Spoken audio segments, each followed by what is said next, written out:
All right, man, we back. Appreciate everybody for checking in. Make sure you hit that subscribe button, bell icon button.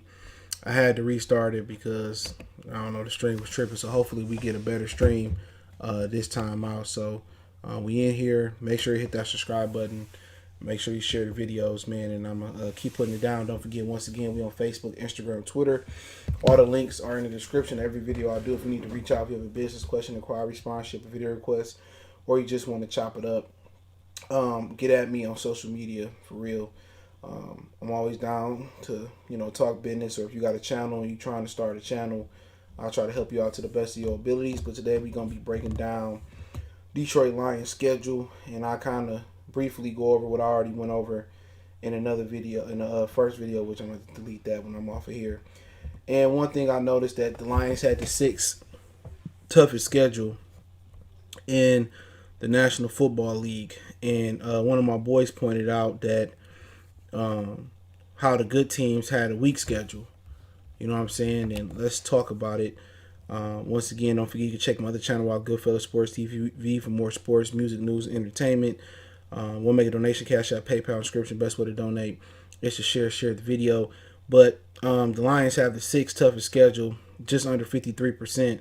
The Falcons, 49ers, and Dolphins, and Jets, and the Patriots top the league with the toughest schedule. And you notice the Jets and the Dolphins were two of the worst football teams last year, and they have the second and third toughest schedule. Atlanta was one of the worst football teams last year.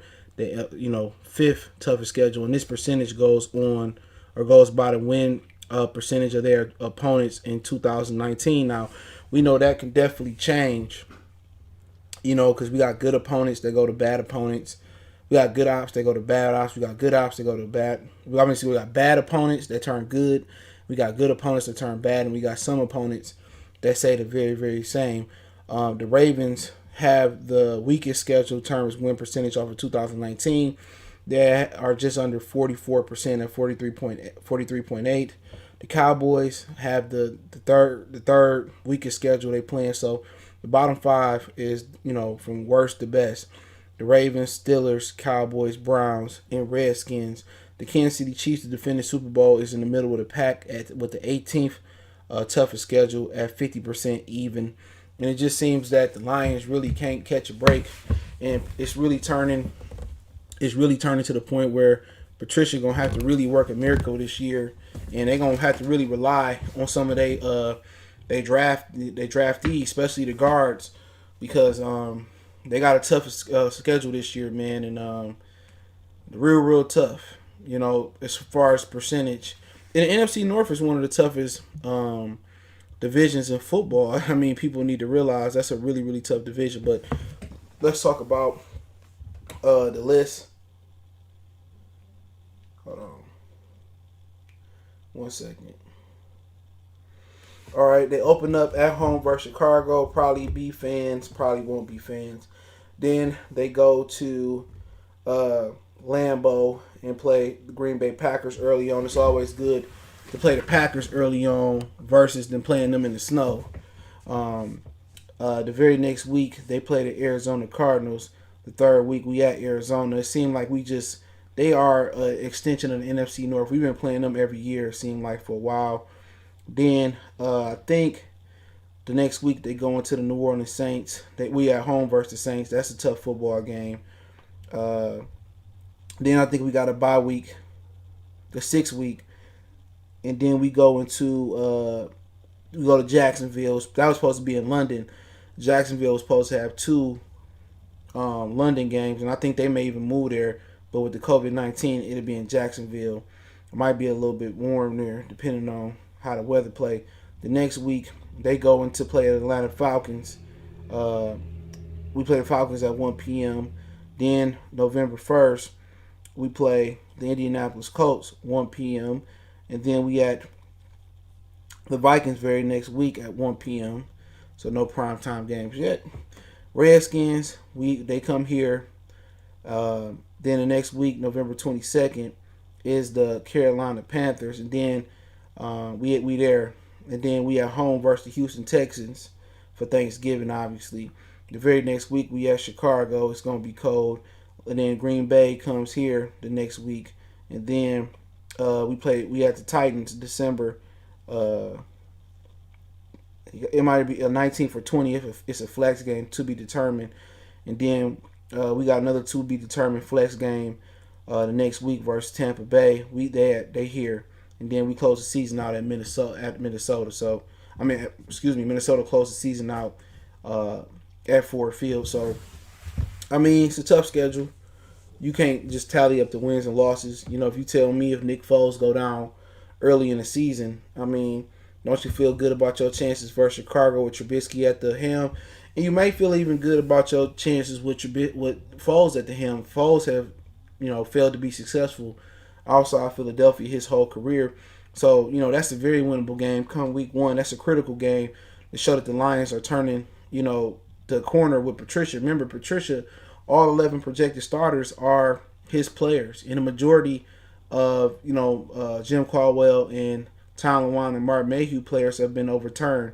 The only players left might be Stafford and a long snapper, and maybe Matt Prater, I believe it is. But he got all the guys he need.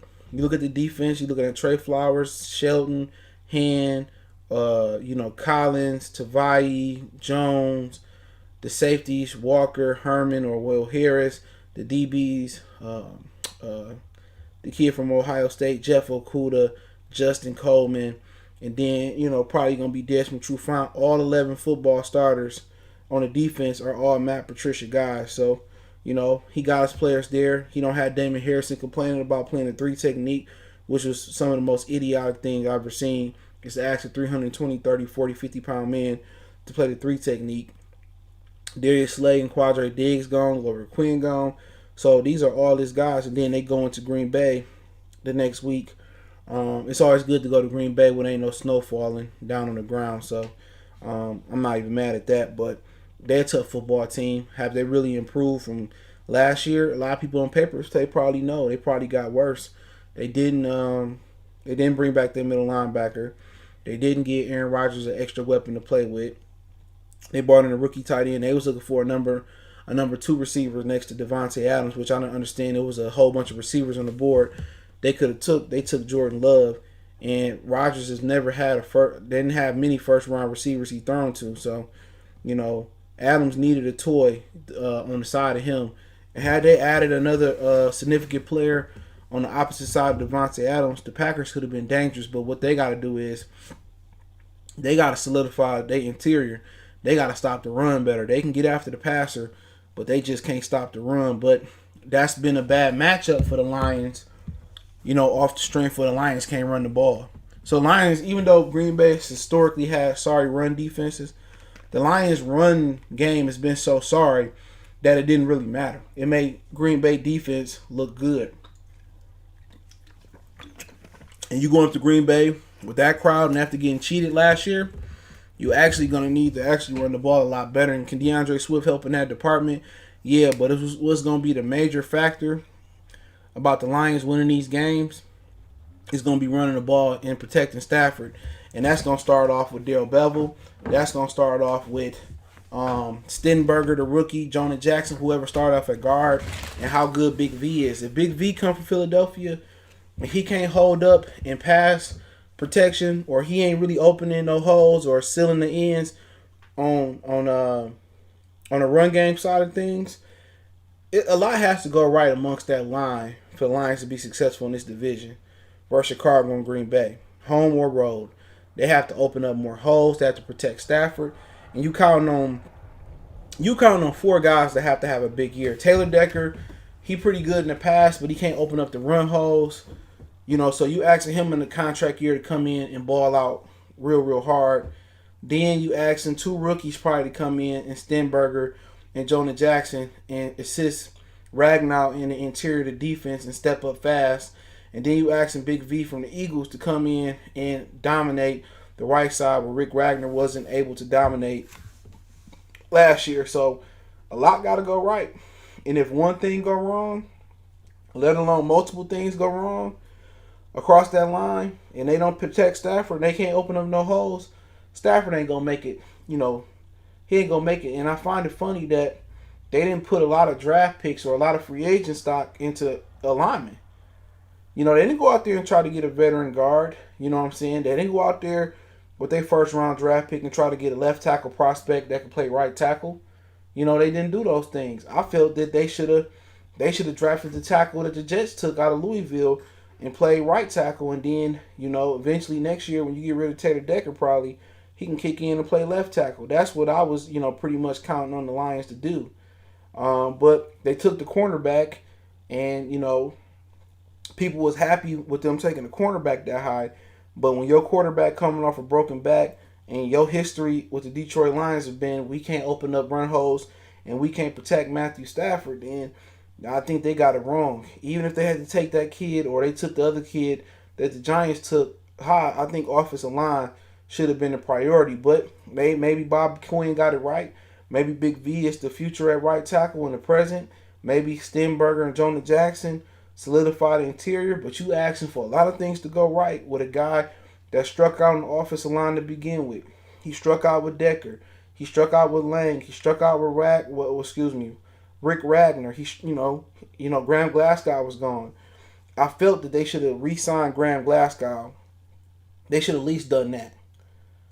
That would have gave you a veteran guy, next to Ragnar and Decker. But now they counting on two rookies to come in and get the job done, and a guy from the NFC East that wasn't really that good to come and get the job done in Big V. And if one or two of them fuck up, or if all three or four of them dudes mess up, because we know Ragnar, if he healthy, he going to be there to solidify the interior. Matthew Stafford probably going to be on the cart. But then they go to Arizona, and they at Arizona. We was at Arizona last year. It just seemed like we play Arizona every year, and we usually play them at their crib. We was at Arizona to open up last year. What is the fascination with the Lions playing Arizona in Arizona, or just in general? But that team is dangerous. Cliff Kingsbury will be able to make some tweaks to his offense. They got DeAndre Hopkins. They got Kenyon Drake, who had a really good end of the season last year. They got him over there now, and they traded David Johnson. They gave us some problems last year. We had a draw with him. Kyler Murray arm is electric. But hey, we remember the last Oklahoma quarterback had he didn't have a great second year.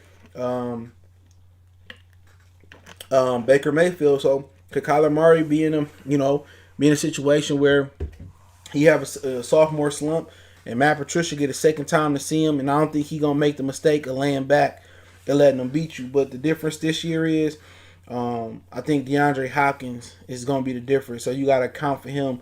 And do you want a rookie corner Jeff Okudah following DeAndre Hopkins around the field in only his third game on the road? I wouldn't. But we'll see with the camaraderie that Hopkins and Kyler Murray built. But that's a winnable game. But at the same time, that's a dangerous game. Arizona at Arizona. Then the next week we play New Orleans. To me, New Orleans ain't all that dangerous. They're good. They got Isaiah Simmons too. Good look, real talk with DeWine. I forgot that. Yep, and they gonna get exotic with him too. I don't know who their defensive coordinator is over there, but they'd be healthier this year. Remember, they didn't have Patrick Peterson last year neither. But to move on to New Orleans, I picked New Orleans to be a team that slumped last year. And I might be right this year. Drew Brees just ain't got the arm to go down the field, so they can take away Mike Thomas. I know they added Emmanuel Sanders, but Drew Brees can't go downfield no more. And he on the road, even though we in the dome, he does well there. Kamara ain't got his bread yet, so that's a winnable game too. I know the Saints, they look indestructible, but Drew Brees just ain't got the strength to go down, the arm strength to go down the field no more. You know what I'm saying? And they better hope they don't put Jameis in, because Jameis can go down the field. He'll be more aggressive. Jameis lit us up last year. People tend to forget we played Tampa. But, the Saints, good football team, good defense. But I think Drew Brees just ain't got the it no more. He ain't got the juice in the arm no more. But Sean Payton will draw some things up offensively. That's going to be a dangerous game, in my opinion. Then we go to Jacksonville. Jacksonville is a solid team, in my opinion. There's still Gardner Minshew. He a baller. Leonard Fournette, he a baller. They still got a little bit of talent on our side of defense, but that should be a very, very winnable game. Then they travel to Atlanta, the Dirty Birds. They always a dangerous team because they can put up a ton of points. That's just what it is. Julio, Calvin Ridley, whoever their running back is. I think that Austin Hooper went to Arizona too, so that's another weapon. The Arizona got, I believe, he went there. So Atlanta, they always dangerous, especially on that turf. Matt Ryan, he pretty much plays well versus the Lions. Julio, they got rid of Vic Beasley, I believe. They still got Tack McKinley. They're not as strong as they was in previous years, but that's always a tough game to play in Atlanta. And then we had a back-to-back week. Then we at home versus the Colts, November 1st. Hooper in Cleveland, my bad. I thought he was in Arizona. All right, Hooper in Arizona. But we got Indianapolis. I don't know how to feel. I'd be more scared if Phillip Rivers wasn't quarterback, if Jacoby Brissett was quarterback. But they're a good football team. They became pretty much damn near dominant on defense. Darius Leonard was a great pickup from an HBCU. That good, strong defense. It's just the quarterback position. I don't know. I like their running back. I like T.Y. Hilton. They got rid of Erica Ebron. But, if Phillip Rivers playing, I like our chances to win that game at home. If not, if Jacoby Brissett playing, then I think it could be a closer game. That could be a winnable game. Then we have Minnesota the following week. They always tough. Dalvin Cook is an animal, and if our run defense ain't together, Dalvin Cook gonna run through us like diarrhea. Their defense is always solid. They did lose Everson Griffin. They still got Daniil Hunter, Anthony Barr, Eric Kendricks, Harrison Smith. Got Trey Waynes. They got rid of Xavier Rhodes. They still got solid defense. Offense still solid. They did get rid of Stephon Diggs. They brought in a kid from LSU who pretty well. So if he can hit the ground running as a receiver, that's more trouble for us. Still got Kyle Rudolph, Irv Smith as well out of Alabama, second-year tight end. So that's always a tough game going up there.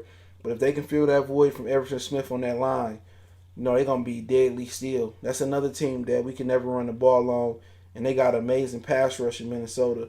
That's one of the reasons we lose. But Stafford did light him up last year. He went blow for blow with Kirk Cousins, just that the Lions defense couldn't make enough plays. So, Stafford did throw a block party, and so did Kirk Cousins. So that defense wasn't what it was in previous years. And maybe Stafford started to figure out a little bit, but that's another tough game, man. You look at the Redskins game, they kind of got a lot better too. I think the kid McLennan going to be better. McLaren, whatever he is from Ohio State they got last year. I imagine Haskins will be better. I don't know why the fuck Alex Smith trying to come back from that leg injury. People saying he got a whole bunch of millions on the tables. Millions ain't worth everything, bro. Sometimes health and wealth is the most important thing. So I don't expect to see him. Darius Guy should be back. His rumors they might cut AP, Adrian Peterson. He old as hell, but he's still doing the thing. And they got better defensively.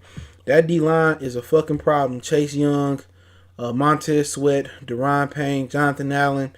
They still got Kerrigan that's probably going to play a 4-3 linebacker. And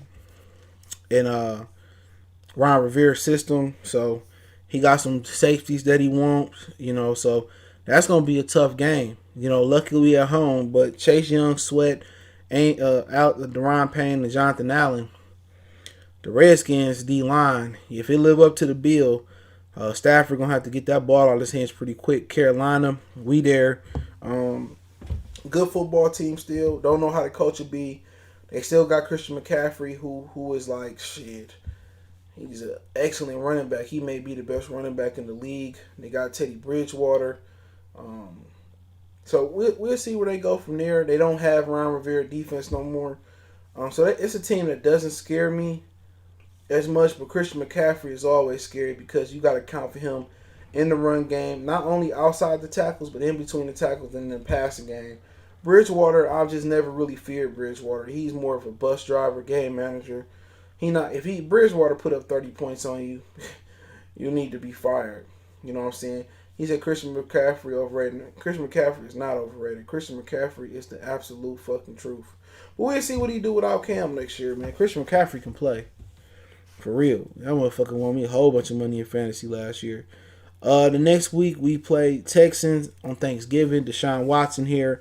No DeAndre Hopkins. He went to Arizona, but he do got Randall Cobb, Brandon Cooks, Will Fuller. I think they may still have Kenny Stills as well, too. So they're explosive on the receiver part of things. All their receivers are shifty, fast, and get downfield. I don't know who their running back is. I don't think they brought Carlos Hyde or Lamar Miller back. So, but defensively, J.J. Watt, older. But that's a winnable game. But Deshaun Watson is really, really Superman out there. So you always got to count for him. So it's fans in the stands. That's a good game to see. Deshaun Watson, I think he's one of the better receivers out there. Then the next week after Thanksgiving, we play the Bears at Soldier Field. It's probably going to be cold. You know how it is. But Stafford has had some okay games there. One year we got blew out a couple years ago there, and he tried to make a comeback at the end. But Chicago, I expect the defense to be better if Nick Foles is the quarterback. He playing well. Chicago's probably going to win that division if the defense is playing well and they want running it with David Montgomery and Tyreek Cohen, and he able to make some plays. And if Nick Foles don't play well or he get injured or bench for Trubisky, then it should be a very winnable game for the Lions. But that team hinges on the most important position, the quarterback. If Chicago get good quarterback play somehow out of Trubisky, somehow out of Nick Foles, they're probably going to win that division. Top for top, bottom to top, they is the most talented team in our division. It's just the quarterback position is a mystery. With Khalil, Akeem Spence, and they added Gibson in the backfield with Eddie Jackson. Chicago is a very, very good team. He said no, he not. Once Cam got hurt, they won 3. You talking about a running back, bro. We not talking about a quarterback. Kyle Allen sucked. Give him Bridgewater, see what he do. Y'all act like a running back is going to win you games. It can help win you games, not without a quarterback. That motherfucker carried them still. Wasn't his fault Kyle Allen was throwing interceptions. And Will Greer wasn't shit. If the Lions get Everson Griffin can run the ball, I say Everson Griffin really don't fit what they do though. So I don't see him coming here. He might end up going back to Minnesota. Watch what I tell you. Green Bay is the next week. We talked about them, but we had them at the crib this time, so it won't be no Lambeau coldness. The following week it'll be the Tennessee Titans. They got a really good football team, but let's see if they have a sophomore slump. Everybody know Derrick Henry gonna get the ball. Ryan Tannehill. Let's see if he can recreate and build on that magic from last year. If he can hit the deep balls down the field and they can run the ball with Derrick Henry, then they always a dangerous team. They play defense. They get after the passer. They stop the rusher. And they tough down there in Nashville. If they allow fans, that's a game I might go to. Then we got a flex game the next week with the Buccaneers from Tampa. I think they here, and that's going to probably be a hot ticket if the tickets are sold for the fans. Depending on how good Tampa is, if Brady healthy and they in the playoff race or they already in the playoffs, that's going to be a hot ticket playing Tampa Bay. So it's a tough game. But Tampa Bay can be Cleveland this year, or they could be a really good team this year. But they got a lot of older players, and Gronkowski, I didn't understand that pickup. You got Cameron Brake, you got O.J. Howard, but Gronk is Gronk. If Gronk can get healthy, get in football shape, he could be a huge asset to Tampa Bay. Mike Evans, Chris Godwin, one of the best kept secrets in the league, but can they protect protect Tom Brady is the $1 billion question. If they can't protect Tom Brady, if he can't get the ball out of his hands, it'd be difficult. But defensive wise, Tampa Bay can stop the run. Shaquille Barrett can, recreate the magic he did last year, and Jason Pierre-Paul can get healthy. Then we're looking at a situation where if they can stop the rusher like they did last year with Ndamukong Suh in the middle, and they can get after the passer, they got the recipe. The only problem I have with Tampa is the old players, Gronk and Brady, and the ability to run the ball. They don't have the run game that they had in New England. And I don't think Ronald Jones is the answer. I think they need to get a running back, but I'm not really sold on Tampa yet, but I think they'll be a formidable foe. Then we finish out with Minnesota. Minnesota, we already talked about them. Good football team. They come in here. We had a shootout last year, so we'll see. We could be playing for something. We could be playing for nothing. He said Harry carried Tannehill, somebody who never played in the playoff game before. Tannehill made a lot of throws. He played better than Kyle Allen. And that's a fact. Kyle Allen was he threw like 6 picks in the first half or some shit. Whatever he did, I thought that was Nathan Peterman. Man, I could see us winning one. I could see us going 1-7 the first half of the season. 1-7. So you saying,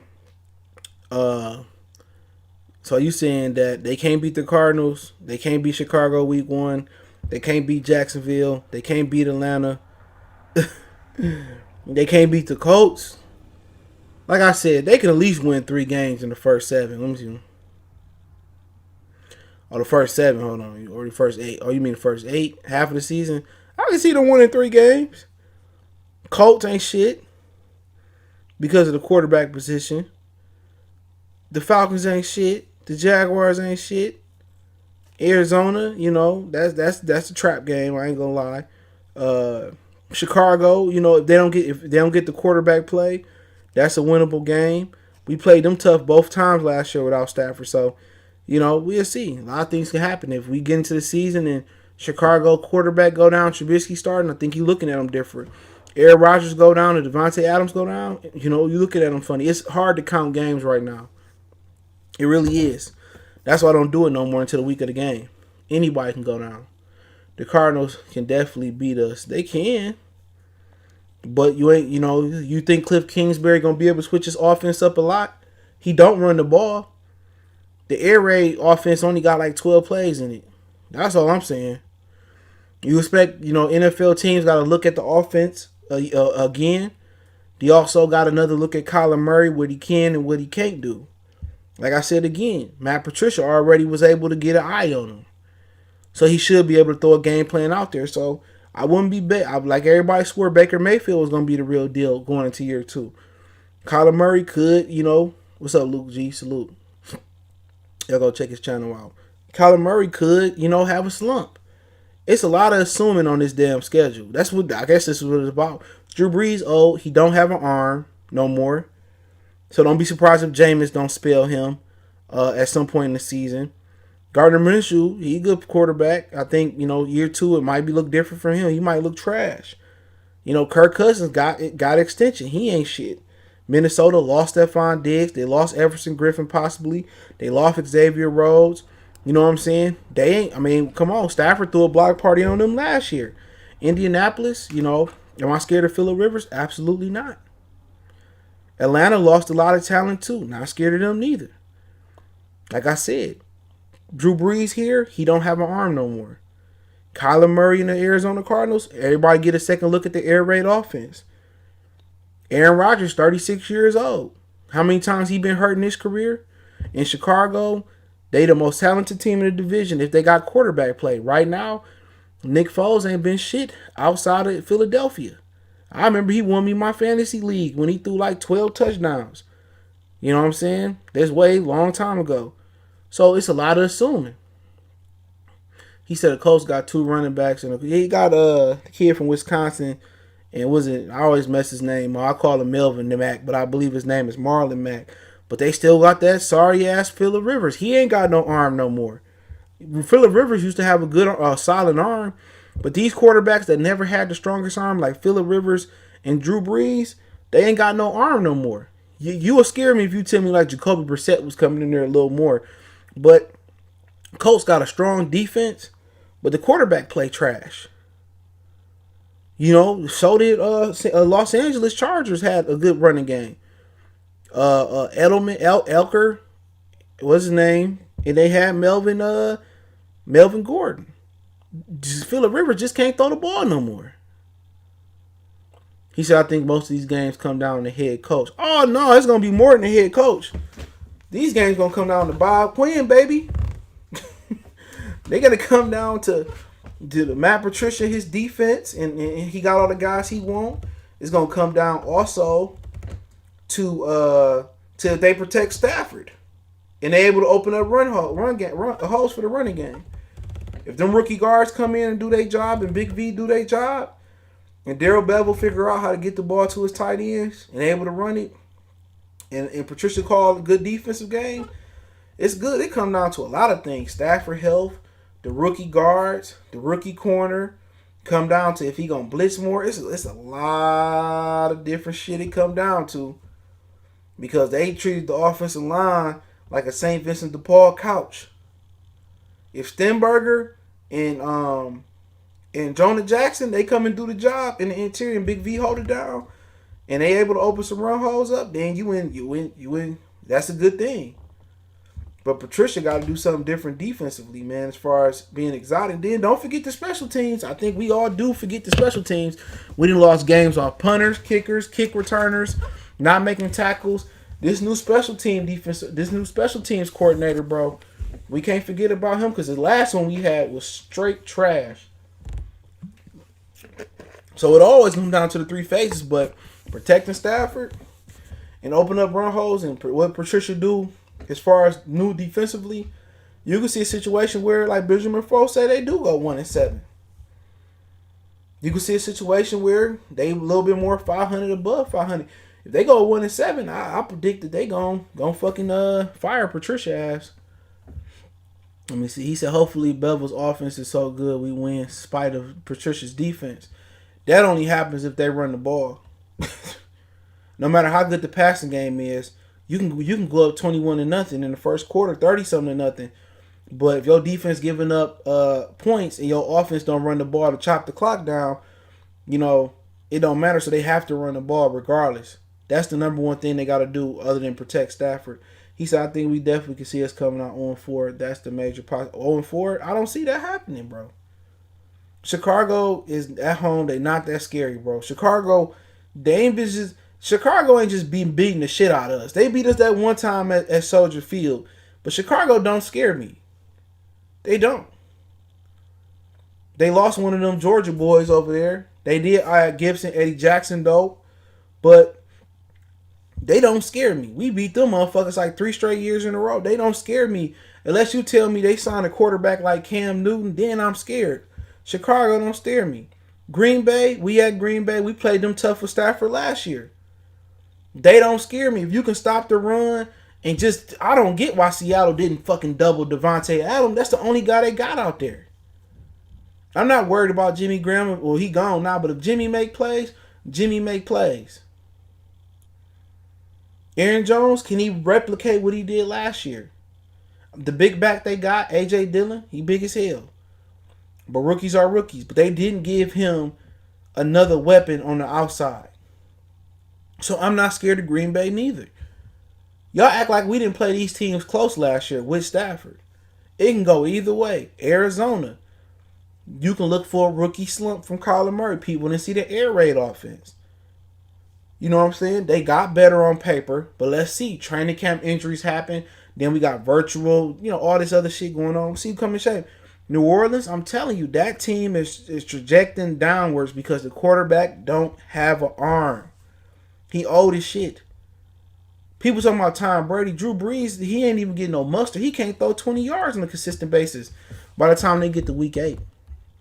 I'm just saying, none of these opponents is indestructible in the first 8 games. If you ask me the opponents that worry me the most, I would probably have to say Tennessee is probably going to try to dominate us. That's one of the teams I'm worried about. You always worried about Green Bay, at Green Bay, and regardless. Houston, you worried about them because Deshaun Watson is Superman. And other than that, I'm not scared of none of these other dudes. If we lose, we lose, but I'm going to keep going down. He said, HTF Nutty, salute. He said, I think the only way to go this season is to have low expectations, just to be honest. And I'm not even a Patricia hater. I mean, that's always how you go. You have no expectations for the Lions to win, right? And then they win. I agree. I don't have much expectations last year. I didn't give a win count last year. The defense was the biggest problem last year. And running the ball, people always forget that. And running the ball, that's a huge problem. If you get a lead, you got to run the ball. Short yardage situations, the Lions have failed at in the last, since James Stewart.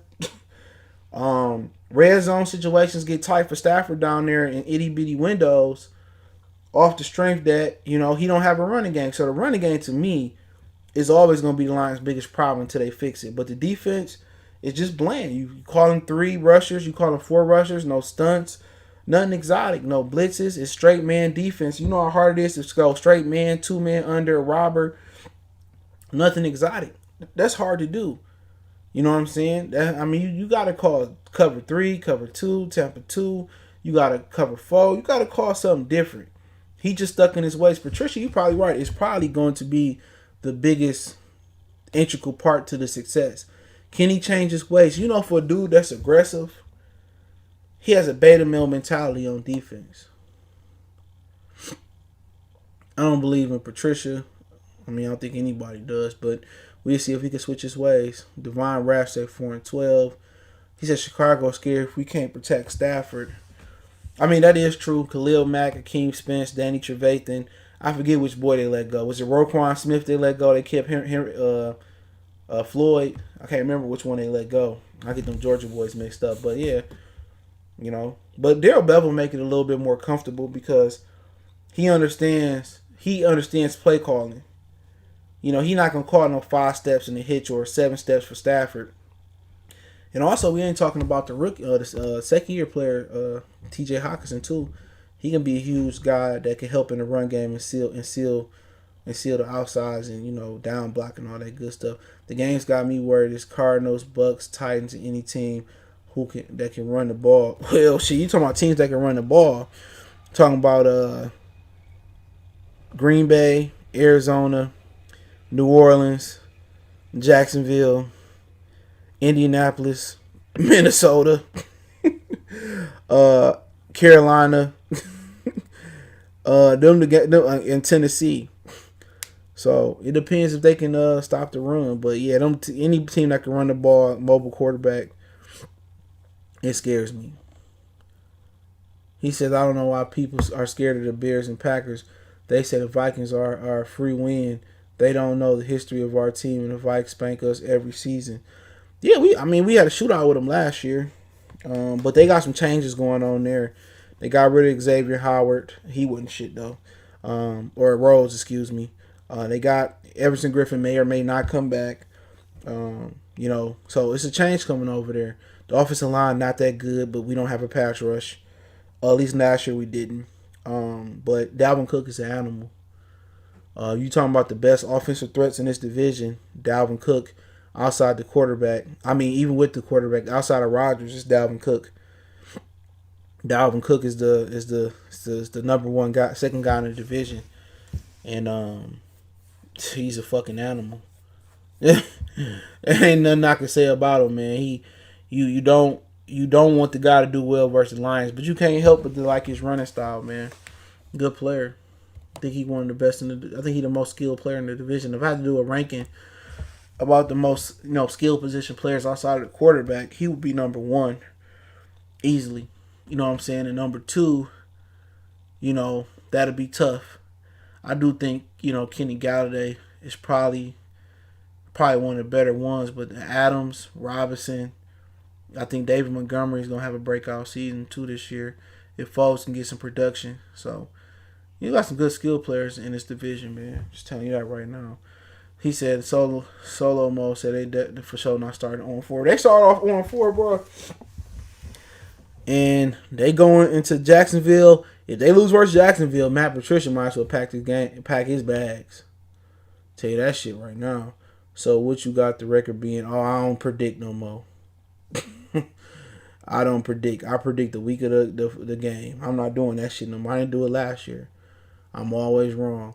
What's your over and under on how many times the ref caused us to lose? I'm setting it at 2.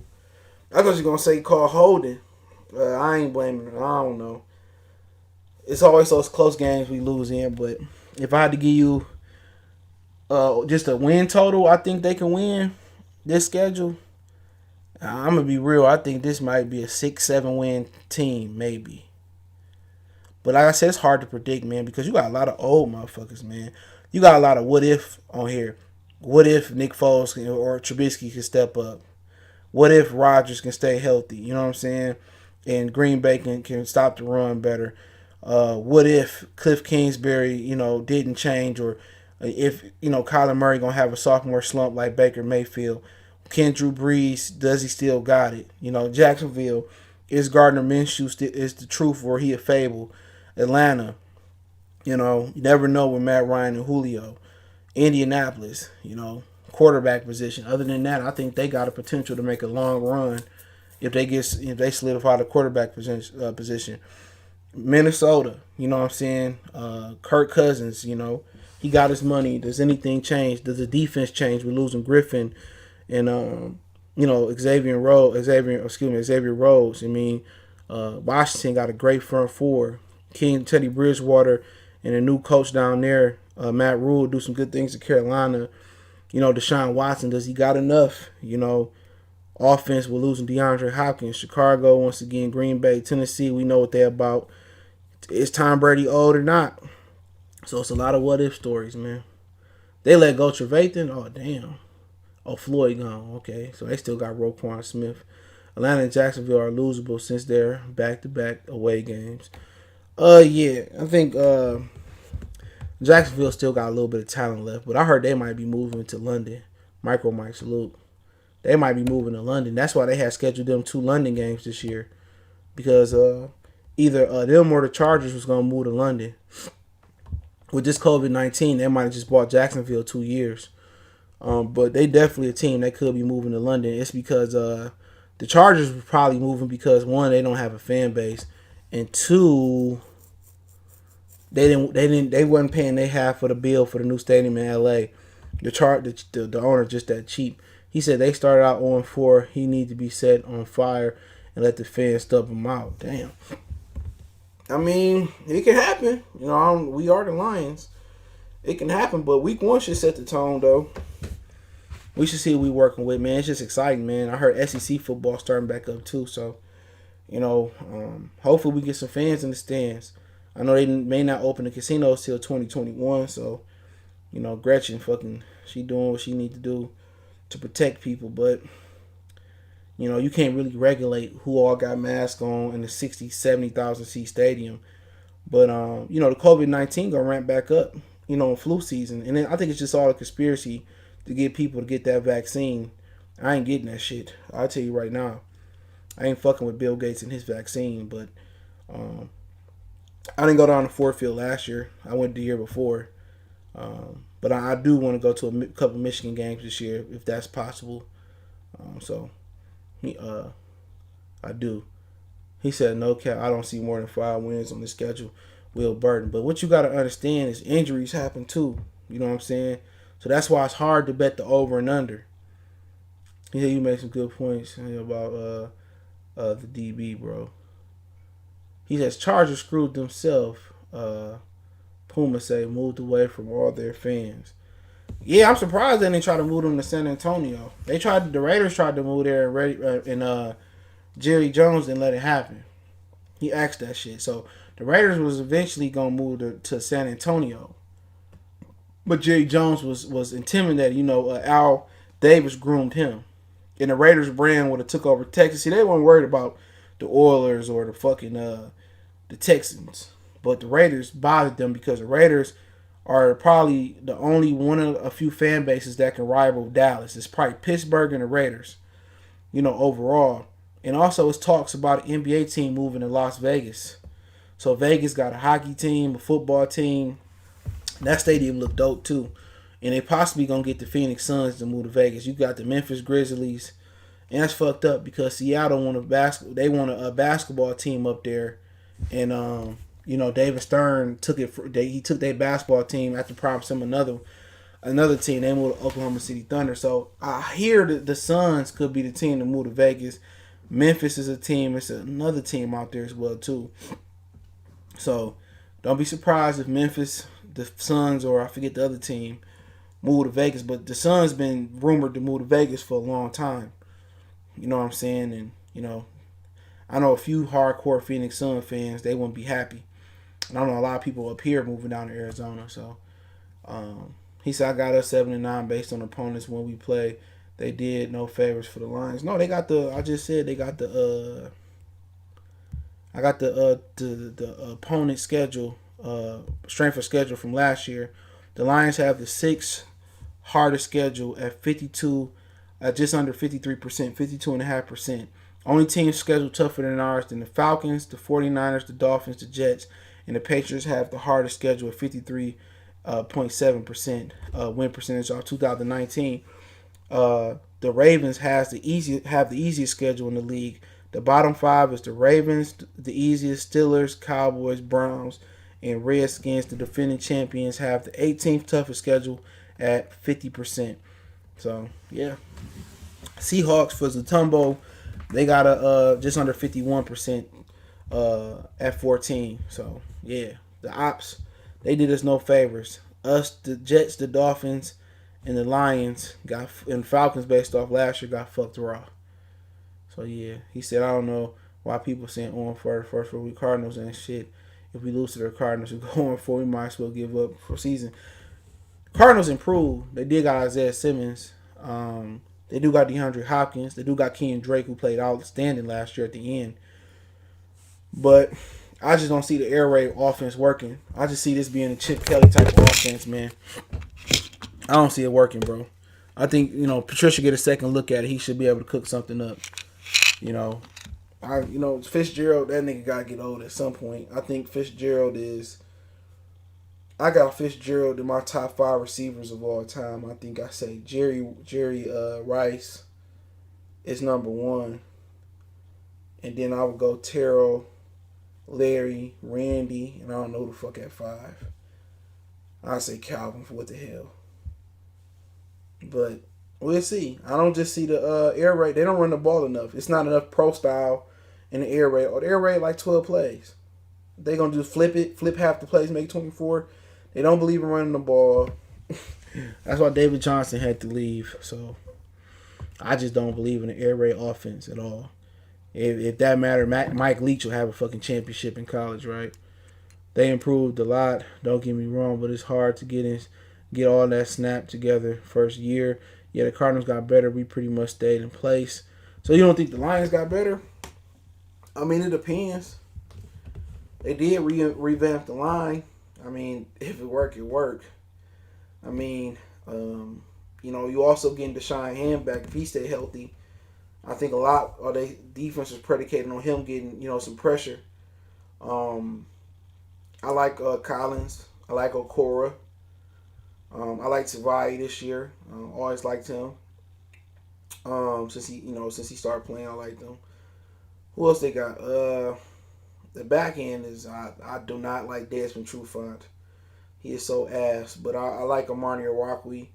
I think if they get better pressure, Coleman will be better this year. Okuda, I don't really have no hopes for the rookie. He a rookie. I like Tracy Walker. Huge fan of his. Will Harris, I mean, we'll see, or Herman, we'll see, but I think the key is gonna be special teams. I ain't gonna say that enough. I think everybody's sleeping on the special teams, but also Hawkinson, his progression. Like I said before, when he drafted him, sometimes it take 2 or 3 years for a tight end to get his feet wet. What year is George Kittle's in? That's a great question. Let me see what year George Kittle's in. Because he come from Iowa too. Let me see how many seasons his ass done play. I didn't know he was from Madison, Wisconsin. How the fuck did they let him get to Iowa? Is my question. For real. Yeah, about his second season he stepped up. So, yep. His second season he went ham. So, yep. His second season he had 88 catches. He had a better season in 2018 than he had last year. So, him and that one quarterback had some good rapport after Jimmy Garoppolo went out. So, if Hawkinson can give us a George Kittle's type of jump, yeah, I could see the Lions winning because Kittle's can block too. Just as important in the run game.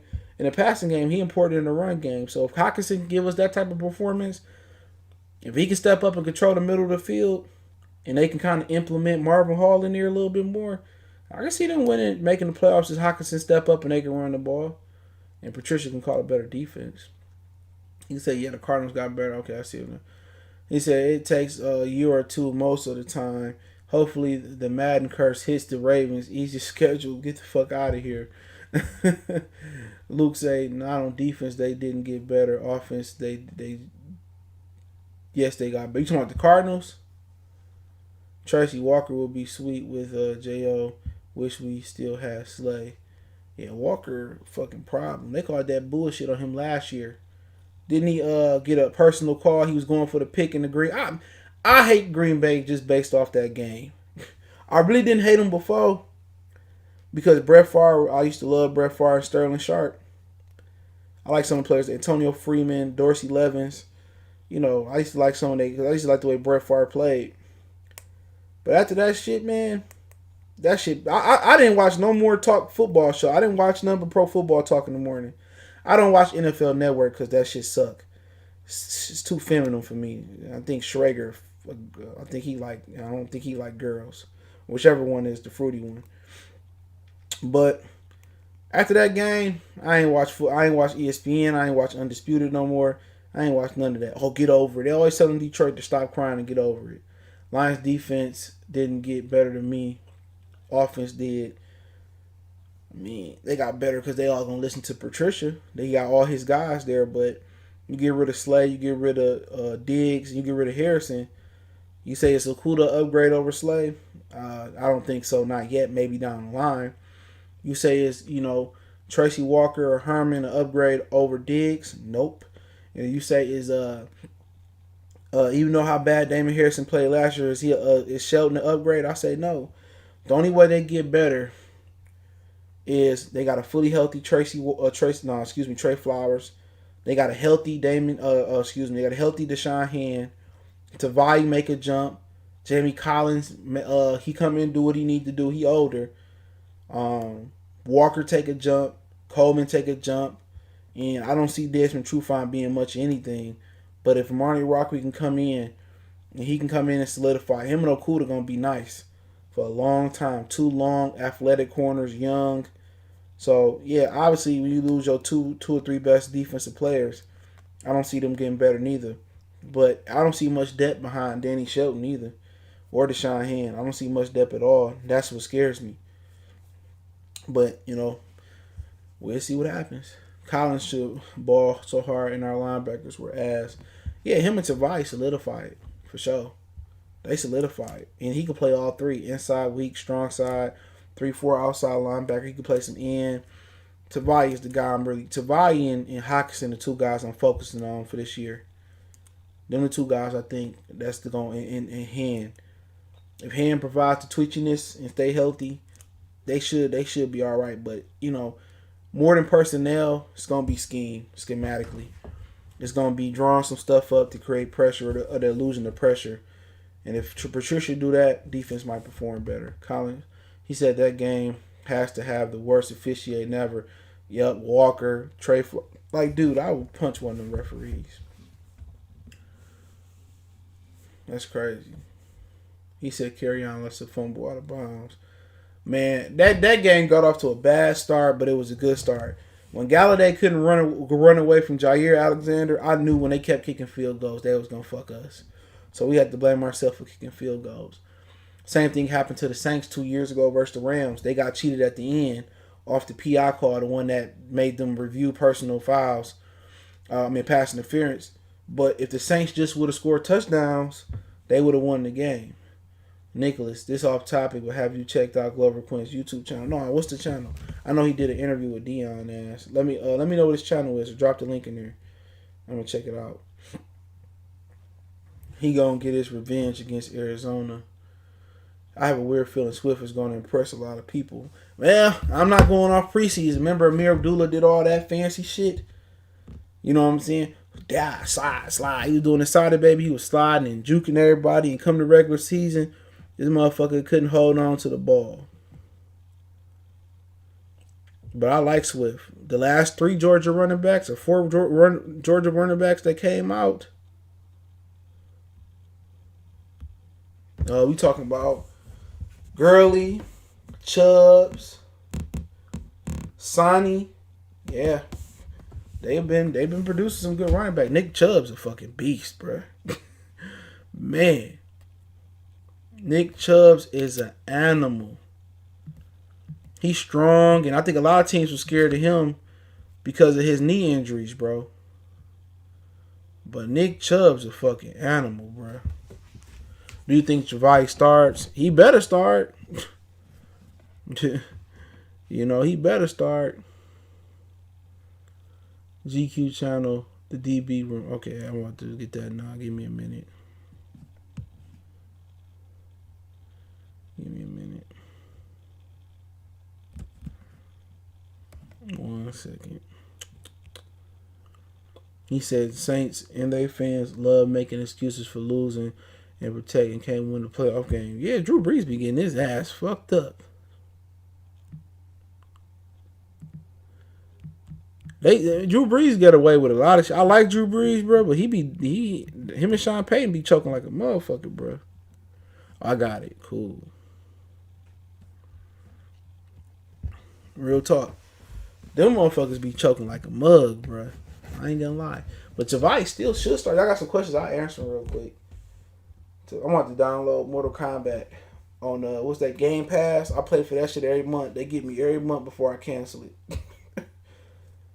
I'm gonna get the downloadable content. I had it for my Xbox at first. I sold it, but I seen they put RoboCop on there and they add new DLC as far as story mode. I didn't know they did that. Otherwise, I would have kept it. I'm gonna download that shit tonight. Week 5, Patricia will be fired. Who want to bet? I don't know. I bet that they gonna be 5-0. Fuck around with your ass. Savai and Davis are weaknesses. Well, Savai gotta get better. Davis just ain't a good football player. Maybe he take a step with the money on the line this year.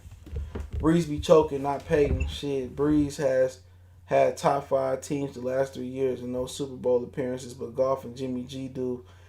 Breeze played bad versus the Rams and the Vikings both times. Yeah, that motherfucker. I'll never forget Stephon Diggs. That was a crazy game. They blamed that poor little safety. I don't know what he was doing, bruh. But Stephon Diggs did the crazy shit, man. Case Keenum was better than Kirk Cousins to me, bruh.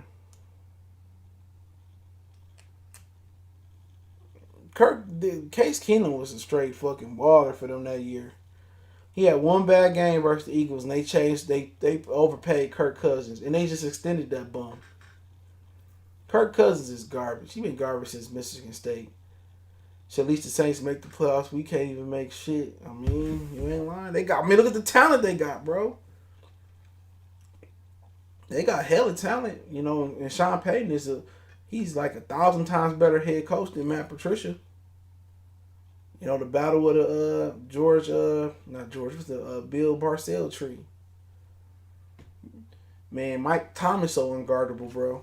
He getting the ball and you still can't stop him. You still can't stop Mike Thomas. And then Alvin Kamara, he kind of like, without Mark Ingram, he ain't barely been doing good. But Latavius Murray, when they gave him the ball last year, he did pretty well.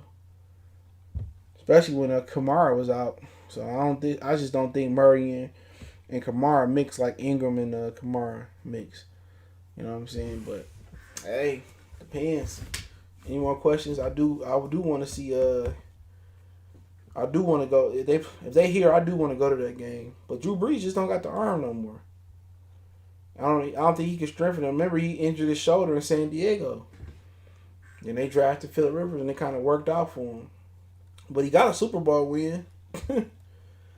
That's one of my favorite Super Bowls when Peyton Manning threw that pick 6. Tracy Porter, that iced my money. I was winning the Super Bowls like a motherfucker. For real. I was wrong the year before last. I thought the Rams was going to do it. When they fired Patricia, I like Bevel to be our head coach. I don't think Bevel head coach material. I don't know exactly where they go if they do fire Matt Patricia and Bob Quinn. I think if they win 6 games, they'd be fine. Because Martha don't know what she doing football-wise. She need to hire an advisor. Like Tom Gore's got Ed Stefanowski. She need to hire Tony Dungy or Bill Parcells just to advise over football operations. Hire a GM, kind of had a final say-so. See, Martha don't know how to have a final say-so over nothing. You know what I'm saying? It's all financial to her. So they need to hire a senior football guy, senior advisor that know football, that can help, make the football decisions, with the general manager, and put a team on her. She got to spend money, and she got to spend it wisely, man. And she don't know what she's doing. Her and Sheila is running the team. We got 2 females running the football team who don't even know what a first down is. Both old as dirt. Sell the team. I could run the team better than Bob Quinn could. I swear to God I could. Just give me a capologist, bro. But Bob Quinn probably can't run the team how he wants to because of Martha. I'm telling you, Bob Quinn won his own quarterback. Y'all think I'm bullshitting, man. I'm telling you. He said Patricia gets fired. They need the big Dungy or Urban Meyer. Dungy ain't leaving that fucking NBC gig. The best you can do for Dungy is get a senior advisor job. That's the best you can do for Tony Dungy. Let him get a senior advisor job and help him. He help you make the football decisions. He told the niggas to get Jim Caldwell. That worked out. But as far as head coach guys out there, man, I really wouldn't even know. I don't even know who to start at. Belva's been great everywhere he's been. Yeah, as a coordinator. Head coach. I'll try to go get Bill Belichick. I'll give Bill Belichick a lifetime contract to his casket drop. I thought Josh McDaniels was a better fit than Matt Patricia. Because they need an offense, but hey, didn't really matter. Who else they got? Who out there? I mean, ain't too many guys. You have to go to college. I mean, somebody said Urban Myers. I mean, and maybe he can work. He worked everywhere else he been to. Bowling Green, Utah State, Florida. We know he don't care about bringing low character guys in. He had killers. He had drug dealers. And for real, Ron Rivera would be a nice pickup. You know what I'm saying? He got a proven defensive system that worked. So college coaches seem to be the wave. It seemed to be the wave. No Jim Harbaugh though. That's exactly why I'm not on that boat of getting rid of Patricia. Dead ass. I don't care. Give the man as much time to build as he wants until we see an actual good head coach we can get. I mean, like I said, she ain't gonna replace him rightly. So I mean, basically, you're just waiting on Martha to kind of do what she gonna do and to get a new football team. New owner. Because I heard the word on the street, her kids gonna sell it. If they sell it, man, they can be the toast of the town. I'll never buy another Ford car unless it's a Mustang. But, hey, I might go out there and get one. Real talk. I might go out there and get one. They sell this team, I might go get me a Ford again. Real talk. Just to celebrate. I break bread with them, bro. No more problem with the Fords. As long as they don't sell it to somebody like them. Somebody that's willing to put a win. I'd rather have an owner that don't even want to be involved. Like the 49er owner. I don't want to be involved. Oh, you talking about the dude from here? Yeah, Islam, whatever. Yeah, I like him. Yeah, I forgot about him. Yeah, I like him to come here and be the head coach. Hell yeah, I like him. Would you take Caldwell back? Yeah, I think he has some health issues, man. Caldwell has some health issues, man. So, I mean, I don't want to move backwards. I probably want to take him back. Maybe you make him your senior advisor as far as football. But I heard he has some health issues, man. So I don't know if he can do this. Pistons saw how that worked out. No selling. It kind of worked out pretty good though because they moved downtown. That dude gave up a lot of money to move that team downtown. A lot of money. That's the great thing about that Tom Gores did. Tom Gores kept all the parking money. He made a lot of money out there. He took less money to move that team down here, but they had to rebuild though. It had to happen. They kept trying to rebuild on the fly. But now the Pistons are getting a fresh start.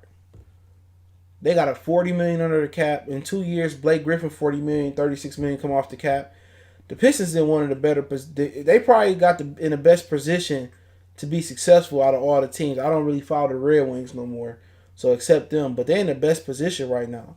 Gore's got them in a great position right now as far as financially. They flexible. As long as they don't fuck it up this offseason and go out there and sign somebody they don't need to sign, All they got to do is keep being bad, getting top of the lottery, and build their team that way. The Pistons is actually in a great position. They ain't been in this position since they took Grant Hill. That's it. New stadium, no playoffs. I mean, did you expect them to get a playoffs, though? When they got Blake Griffin, everybody knew that was a bad move.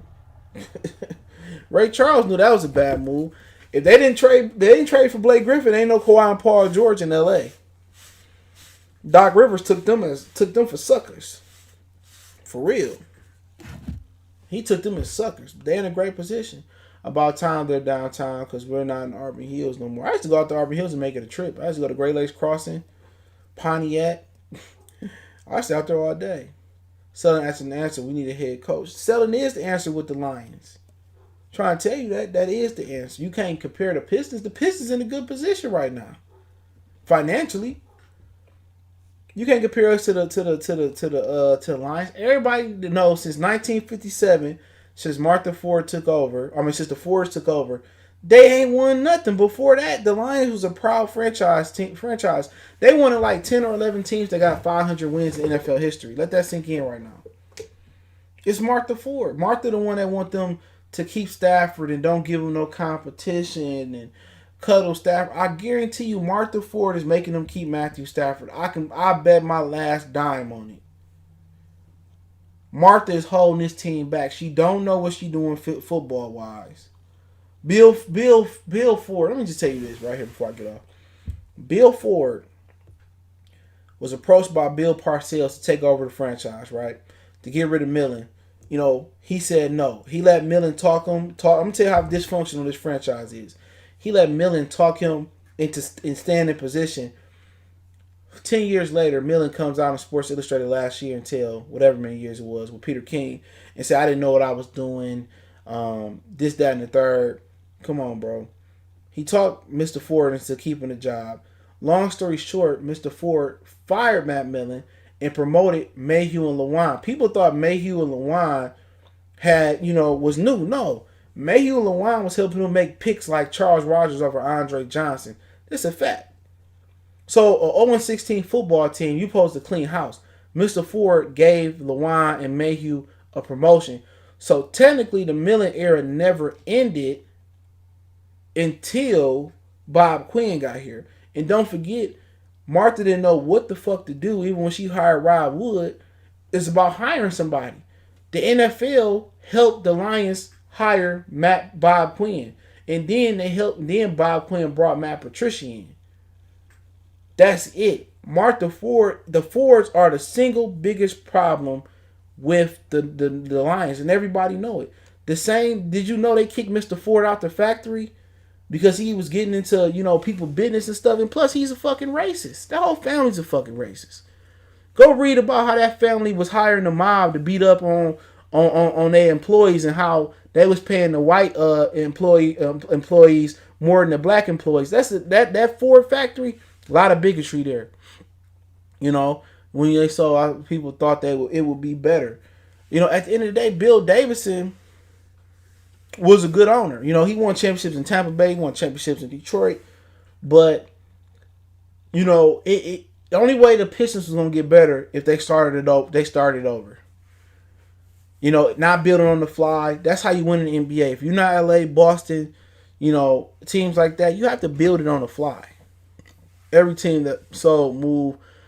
I don't want the Lions team without Detroit in front of it. They ain't going to move nowhere. Nobody want the damn Lions. God, that's the last thing you can worry about.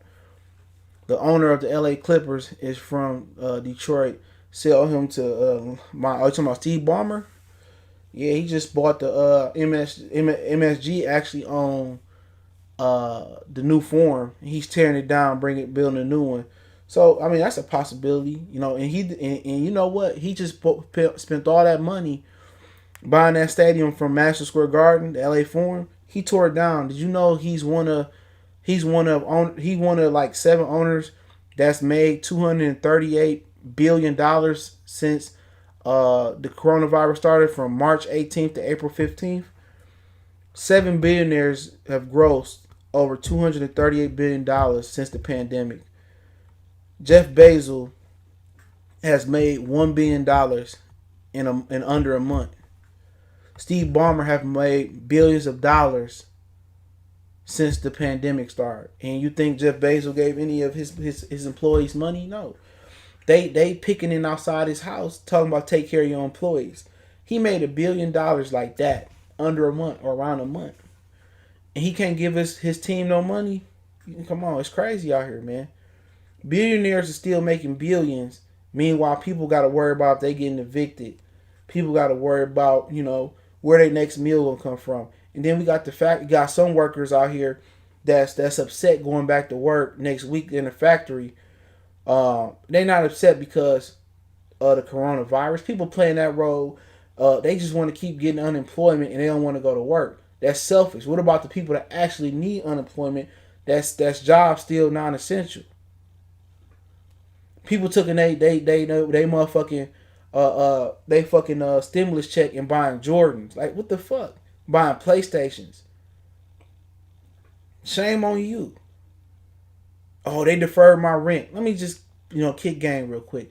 When they defer your lease, your mortgage, or your rent, or your car note, those derogatory marks still go on your credit, and you still owe that money. So if they say we deferring rent, like New York said today, till August 20th, August 20 come around, if you don't have March, April, May, June, July rent and August rent, let's say you pay $600 a month for rent. I'm being nice. If you don't have that $3,600 fucking dollars on August 20th, they're going to move to evict you. Now, you may not get evicted in a month. You may not get evicted in 2 months due to the courts being backed up with the eviction process. But really, do you want to have an eviction on your credit? No, you don't. It's crazy. But people really out here, complaining about going back to work in the plants, but you at Rouge Park with no mask on. You have a company come over with no mask on. Like I said before, Detroit just make me sick every time. These dudes having 420 parties, smoking, sharing blunts in the coronavirus. You talking about I'm scared to go back to work. Like I said, man, it's just the whole laziness, man. Oh, locked in. Salute. He said y'all taking the L. We ain't worried about the Care Bears, bro. We ain't get a quarterback. They got some nuts. Get some quarterback that got some nuts. Hey, did you watch the pandemic documentary, The Real Agenda Behind the COVID-19? No, I haven't, but I've kind of people have been sending me stuff about it. I like Akeem Hicks. But that's real shit, man. Stop being selfish, bro. At some point, I'm going to say this before I get out here, man. Say this to y'all. Right? We all know it's an agenda behind this about the vaccine, but guess what? Life still have to go on. If they say we need to sit tight until a cure come, and we got to stay at home until a cure come, you know what? Cool. But then again, defer my payments and don't let it go on my credit. And let's say the cure come out in August. Then my lease can start from August on in. I don't owe back rent no more. Start passing laws where we can feel comfortable. But for those who have to go back to work, that's complaining about the factory, go back to work, nigga, think about McDonald's workers, restaurant workers, Uber Eats, Lyft workers. Think about the nurses been going through this for a long time. Shut y'all punk asses up and go back to work. Wear masks and gloves. Be happy that you can feed your family and stop trying to suck up all the unemployment and let the mothers and the fathers and the aunts and the uncles that need the unemployment get that shit, man. Motherfuckers just lazy in Detroit, bro. It ain't used to be like this, dog. Take y'all back to work and make that money. You know what I'm saying? It's all a risk out here. We all risking our lives going to the grocery store every day. It's nothing you can do about the COVID-19. It's nothing until they come up with a cure or a vaccine. It's here to stay. All you can do is wash your hands, wear your mask, and make your money. Because if you don't make your money, the economy gonna fall off. Movie theater. So if you don't start back up the car plant, it ain't gonna be no job to go back to. So think about it that way. And it's crazy, bro. The people just legit lazy. A pandemic means stack your money up. Be responsible. People stand in line for Jordans. People not paying their bills. That's why I pay my shit ahead of time, a couple months. If you have problems with saving money, I'm going to give you a hint. Pay your bill up 2 times. If you can't buy it twice, you can't afford it, my Jay-Z. What I do is I pay my electricity bill up. Sometimes I pay it 2 months in advance. Pay the water bill 2 or 3 months in advance. Pay the rent up. Get that taxes paid 2 or 3 months in advance. So when stuff like this happen, if you can't save money, put the money on your bills. That's how you do it. If you can't save money, put the money on your bills. That's how you do it. You say my Metro bill $50. Hey, okay, I got an extra $150 I made in overtime. Throw the whole $150 on the Metro bill. Water bill $50. Throw the extra $150 on the water bill. You got to worry about it for 3 months. That's kind of a trick if you got problems saving. You know, if you don't have problem saving, you know how to put your money up. You got to have the stash spot, and you got to have the savings accounts, the 401ks, the CDs, and all that shit. You know, you have those things. But you don't put all your savings in the 401k. 401k can be up, it can be down. You always have that cash savings. You know, always keep that cash on hand. That Nike shoebox, that come in handy. But at one point, not to kind of drift off before I get off, cash is going to become obsolete. It's going to become obsolete. So they can take gold may be the currency, or cryptocurrency may be the currency. So cash right now is going to be obsolete in a minute, bro. Probably by the time we get old, but cash is going to be a thing of the past. Gold and cryptocurrency is the future. So I'm still learning about cryptocurrency, man. But if you do buy jewelry, you buy your girl jewelry, or you want a chain to look nice when you go out in, make sure you get it in gold. You know what I'm saying? Fuck platinum and all. Get your chain in gold. Hear about the governor and the politicians of the states, family still going out of state and acting like nothing happened. They talking to telling us what to do. That's crazy. She said you can go out of state. She said that shit, but you can't travel and visit homes. But you know, it's a lot of hypocrisy. I remember I met Rick Snyder's parents at a Taylor Swift concert.